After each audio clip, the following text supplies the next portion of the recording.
पेश है हिंदी जबान में अपडेट। भारत में हिंदुत्व अतिवादियों द्वारा मुसलमानों को निरंतर टारगेट किया जा रहा है। मोदी के नेतृत्व में मुस्लिम विरोधी भावनाओं में बहुत अधिक वृद्धि हुई है। भारत में मोदी के सत्तारूढ़ होने के पश्चात से मुसलमानों के जनसंहार में बहुत तेजी से वृद्धि हो रही है। आरएसएस समर्थित भारतीय जनता पार्टी शासन भारत में हिंदू सर्वोच्चता का समर्थक है। मोदी के भारत में जीवन के प्रत्येक क्षेत्र में मुसलमानों के साथ पक्षपात किया जा रहा है।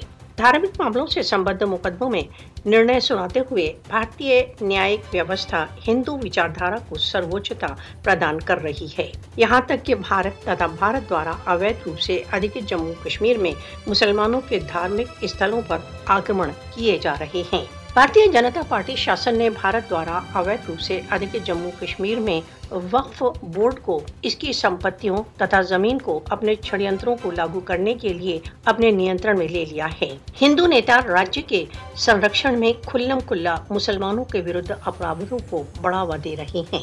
हिंदुत्व नेता खुल्लम खुल्ला मुसलमानों के विरुद्ध सामूहिक जननाश तथा शस्त्रों के प्रयोग का आह्वान कर रहे हैं। मोदी की फासिस्टवादी नीतियां हिटलर की ही नीतियां हैं। विशेषज्ञों ने भारत तथा भारत द्वारा अवैध रूप से अधिकृत जम्मू कश्मीर में मुसलमानों की जाति नाश की घुमड़ती आशंका के प्रति सचेत किया है। मोदी शासन की अतिवादी कार्यसूची दक्षिण एशियाई क्षेत्र की शांति के लिए एक यथार्थ चुनौती है। मोदी का फासिस्टवादी शासन भारत द्वारा अवैध रूप से अधिकृत जम्मू कश्मीर तथा भारत में मुसलमानों के मूलभूत अधिकारों को कुचल रहा है। विश्व को भारत तथा भारत द्वारा अवैध रूप से अधिकृत जम्मू कश्मीर में मुसलमानों के अधिकारों की रक्षा के लिए व्यावहारिक पग उठाने चाहिए।